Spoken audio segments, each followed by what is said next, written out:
Hello friends, मैं विकास तिवारी एक बार फिर आपके पसंदीदा चैनल एजुकेशन हब टी पर। और आज फ्रेंड्स मैं लाया हूँ आपके डेली फ्री नॉलेज बूस्टर का अगला पार्ट, जिसमें हम पीएम स्वनिधि और सतलज यमुना लिंक नहर जैसे कुछ छोटे छोटे टॉपिक्स पे जो है चर्चा करेंगे। तो शुरू करते हैं आज का वीडियो। सबसे पहले हम बात कर लेते हैं ट्राइब्स इंडिया ऑन व्हील्स पे। क्या है आजकल ये मुद्दा चल रहा है। 19 अगस्त 2020 को केंद्रीय जनजाति कार्य मंत्री ने वीडियो कॉन्फ्रेंसिंग के माध्यम से देश के 31 शहरों में tribes India on wheels mobile van को झंडी दिखाकर रवाना किया। ठीक है, देखिए कुछ इस तरीके से इसका लोगो दिया गया है। इसके कुछ प्रमुख बिंदु हैं, उन प्रमुख बिंदुओं पे हम चर्चा कर लेते हैं यहाँ पे। जैसे कि इन मोबाइल वैनों को अहमदाबाद, प्रयागराज, बेंगलुरु, भोपाल, चेन्नई, कोयम्बटूर, दिल्ली, गुवाहाटी, हैदराबाद, जगदलपुर, खूंटी, मुंबई और रांची जैसे कुछ शहरों में भेजा गया है।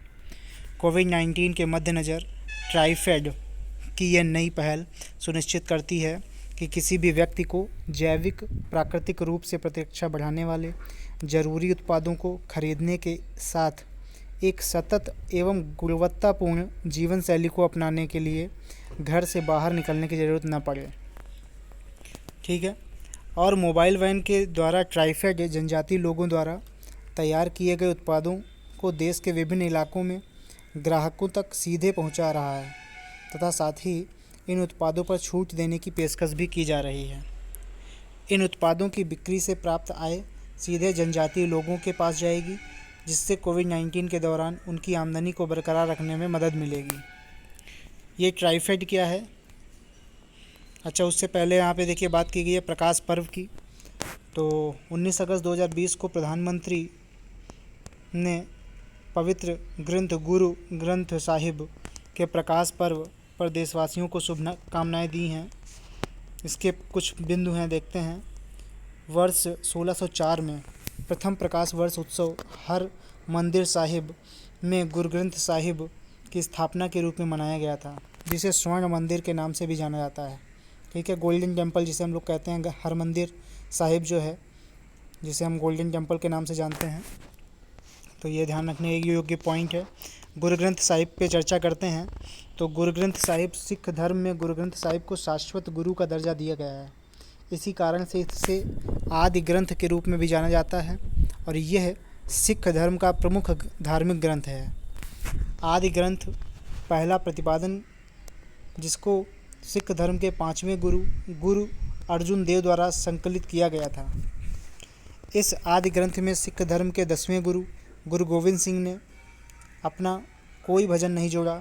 हालांकि उन्होंने 9वें सिख गुरु तेग बहादुर के सभी 115 भजनों को जोड़ा और उनके उत्तराधिकारी के रूप में पाठ की पुष्टि की तथा इस दूसरी प्रस्तुति को गुरु ग्रंथ साहिब के रूप में जाना जाता है और कभी कभी इसे आदि ग्रंथ भी कहा जाता है।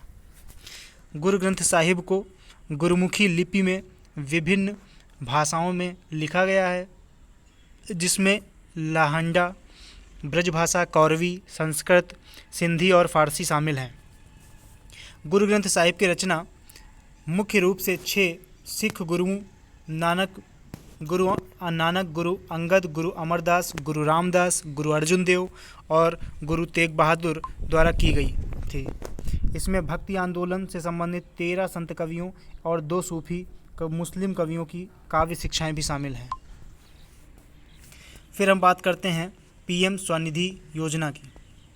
पीएम स्वनिधि योजना हाल ही में केंद्रीय आवास एवं शहरी कार्य मंत्री ने 125 शहरों के मुख्य कार्यकारी अधिकारियों एवं विभिन्न राज्यों के शहरी विकास मंत्रियों के साथ प्रधानमंत्री स्ट्रीट वेंडर्स आत्मनिर्भर निधि यानी कि पीएम स्वनिधि, जिसका फुल फॉर्म यहाँ पे बताया गया है prime minister street vendors Atmanirbhar Nidhi, ठीक है, योजना के संदर्भ में जो है बातचीत की गई है।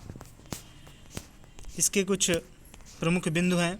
ये योजना रेहड़ी वालों यानी कि स्ट्रीट विक्रेताओं को अपने व्यवसाय को फिर से शुरू करने के लिए कार्यशील पूंजी हेतु ऋण उपलब्ध कराने के लिए शुरू की गई है। ये योजना विक्रेताओं को ऋण सुविधा प्रदान करती है, किंतु यह सुनिश्चित करने की आवश्यकता है कि वे उत्पीड़न मुक्त वातावरण में व्यापार करने में सक्षम हैं। साथ ही पीएम स्वनिधि योजना, इस योजना की शुरुआत जो है 1 जून 2020 को केंद्रीय आवास एवं शहरी विकास मंत्रालय द्वारा कोविड-19 के मद्देनज़र लॉकडाउन से प्रभावित छोटे दुकानदारों और फेरी यानी कि स्ट्रीट वेंडर्स को आर्थिक रूप से सहयोग प्रदान करने के लिए की गई थी। इसका लक्ष्य क्या है? इस योजना का लक्ष्य 50 लाख से अधिक स्ट्रीट वेंडरों को 24 मार्च 2020 को या उससे पहले अर्ध शहरी या ग्रामीण क्षेत्रों के निकट या शहरी क्षेत्रों में फेरी जो लगा रहे थे उनको लाभ पहुंचाना है। इस योजना के तहत छोटे दुकानदार 10,000 रुपये तक के ऋण के लिए आवेदन कर सकते हैं, जो 1 वर्ष की अवधि में मासिक किस्तों के पुनर्भुगतान योग्य हैं। ठीक है, फिर हम बात करते हैं सतलज यमुना लिंक नहर की। तो हाल ही में पंजाब के मुख्यमंत्री ने सतलज यमुना लिंक नहर परियोजना का विरोध और यमुना नदी के जल के लिए दावा करते हुए केंद्र सरकार से कहा कि यदि इस परियोजना के साथ आगे बढ़ने के लिए मजबूर किया गया तो पंजाब की आंतरिक स्थिति बिगड़ सकती है। ठीक है, और इसके कुछ प्रमुख बिंदु क्या हैं?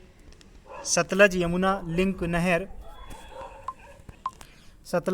लिंक नहर परियोजना से संबंधित मुद्दे पर एक प्राधिकरण के गठन की मांग करते हुए पंजाब के मुख्यमंत्री ने कहा कि सतलज यमुना लिंक मुद्दा राष्ट्र की सुरक्षा को प्रभावित कर सकता है। उल्लेखनीय है कि भारत के पंजाब राज्य की लगभग 425 किलोमीटर लंबी पश्चिम सीमा पाकिस्तान में से संबद्ध है। फिर जीपी गर्ग के बारे में बात कर लेते हैं दोस्तों।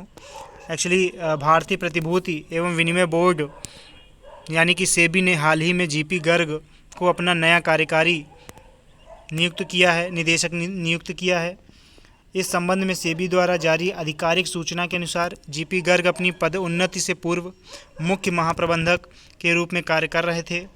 सन 1994 में भारतीय प्रतिभूति एवं विनिमय बोर्ड में शामिल होने के बाद से वे सेबी में कई महत्वपूर्ण पदों पर कार्य कर चुके हैं। जीपी गर्ग ने देश में वित्तीय साक्षरता और निवेश शिक्षा पर सेबी की पहल में भी निकटता से शामिल रहे थे। जीपी गर्ग ने national institute of securities markets की स्थापना में भी महत्वपूर्ण भूमिका निभाई थी, जिसमें महाराष्ट्र के पातालगंगा में एक अत्याधुनिक कैंपस की स्थापना भी शामिल है। भारतीय प्रतिभूति एवं विनिमय बोर्ड की स्थापना भारतीय प्रतिभूति एवं विनिमय बोर्ड अधिनियम 1992 के प्रावधानों के अनुसार 12 अप्रैल 1992 को हुई थी। देखिए ये पॉइंट यहाँ पे ध्यान रखने योग्य है कि 12 अप्रैल 1992 को जो है सेबी की स्थापना हुई थी। ठीक है, और इसका मुख्यालय जो है वो कहाँ पे है? वो मुंबई में है। ठीक है, सेबी का मुख्य कार्य प्रतिभूतियों में निवेश करने वाले निवेशकों के हितों का संरक्षण करना है तथा साथ ही यह प्रतिभूति बाजार के विकास का उन्नयन करने और उसे विनियमित करने और उससे संबंधित या उसके आनुषंगिक विषयों का प्रावधान करने का कार्य भी करता है। तो आज का दोस्तों वीडियो यहीं पे समाप्त होता है। यदि हमारा ये वीडियो आपको पसंद आया हो तो चैनल को लाइक करें, सब्सक्राइब करें और शेयर करना ना भूलें। थैंक यू, धन्यवाद। जय हिंद, जय भारत।